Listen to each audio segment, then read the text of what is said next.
1 ঘন্টা আগে আমি পৌঁছে গেছি, কারণ আমি প্রাগে আসছি বার্নো থেকে। এই জায়গায় একটা হিটার আছে, ওইখানে দূরে দেখতে পাচ্ছেন কিনা, এই যে সো এই হিটারটা থাকায় এখানে একটু আরাম লাগতেছে, এখানে একটু ঠিক আছে, একটু বেটার। কিন্তু দেখেন একটা টেন্টের ভিতরে নিচে সব বরফ টরফ নিয়ে বসে আসছি। যাক, আমি এই ভিডিওতে আসলে দেখাতে চাই যে কিভাবে বার্নো শহর, আমি যে শহরে থাকি চেক রিপাবলিকের সেকেন্ড লার্জেস্ট সিটি, বার্নো শহর কিভাবে নিউ ইয়ার ইভ পালন করে 12টা বাজে। বার্নো শহরে কি হয়, লেটস চেক আউট।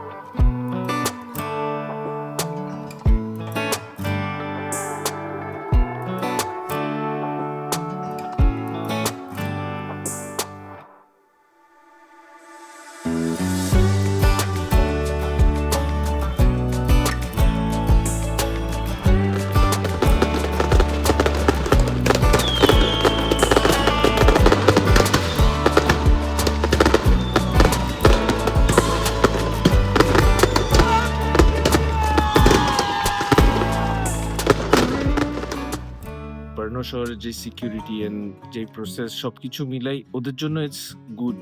এত আতশবাজি ফোটানো, এত ফায়ার ওয়ার্কস করা, কিন্তু আমাদের দেশে এত ঘনবসতি, শহরের মধ্যে বিভিন্ন জায়গায় আপনি ফায়ার ওয়ার্কস করবেন, তখন হয় কি, এত বিল্ডিং এ এক একটা ঘরে, এক একটা রুমে এক একটা গল্প আমাদের দেশে, তাই না?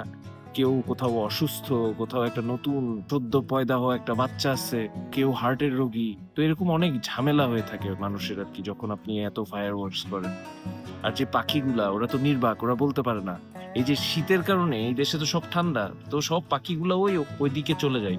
শীতকালে অতিথি পাখিরা বাংলাদেশে আসে।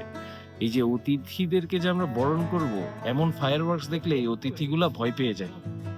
সো ওদেরকেও একটু হ্যান্ডেল করাটা আমাদের দায়িত্বের মধ্যে পড়ে আর কি। তো এই ফায়ার ওয়ার্কসটা এখানের জন্য কিছু আঙ্গিকে ঠিক আছে, সম্পূর্ণভাবে ঠিক আছে এখানের জন্য তাও আমি বলবো না আর কি। এটা তাও সেন্টারে করতেছে, সেন্টারে এদের বিশাল স্পেস আছে। আমাদের দেশে বিল্ডিং এর পর বিল্ডিং, বিল্ডিং এর পর বিল্ডিং, দোকান, এটা সেটা, ফ্যাক্টরি, এমন তেমন। তো একটা ফায়ার ওয়ার্কস থেকে আগুনের একটা যদি ঝলকা কোনো দিকে লাগে, ওই আগুন থেকে আগুন লেগে যাচ্ছে। তো এই আগুন থেকে কিভাবে বাঁচাবেন মানুষকে? তো আমাদের ওখানে তো এত ফুর্তি করার স্পেসটা নাই আসলে। আর এখানে যেভাবে সেফটি সিকিউরিটি দিয়ে এই যে ফায়ার ওয়ার্কস গুলো করা হয়, ওইটা তো আমাদের দেশে নাই। দুই পাশে দুইটা ফায়ার ব্রিগেডের গাড়ি, তাই না? এরা রেডি আছে, যে কোনো জায়গায় আগুন লাগলো বা কিছু হইলে দেয়ার টু, ওরা এমন করে আসছে যে রেডি টু অ্যাকশন। আপনারা কথা দেন, আপনারা আমার সাথে থাকবেন, আমার চ্যানেলটাকে সাবস্ক্রাইব করেন, আমার পারলে শেয়ার করেন আমার ভিডিওগুলা, কমেন্ট করেন যদি ভালো লেগে থাকে। আর যদি ভালো না লাগে তাও বলেন যে ভাই, আপনার ভিডিও আমার মোটেও ভালো লাগেনি। তাহলে আমি চেষ্টা করবো কিভাবে ভালো বেটার ভিডিও আপনাদের জন্য বানানো যায়। থাকবেন আমার সাথে, ভালো থাকেন, সুস্থ থাকেন, সুন্দর থাকেন। Bye bye.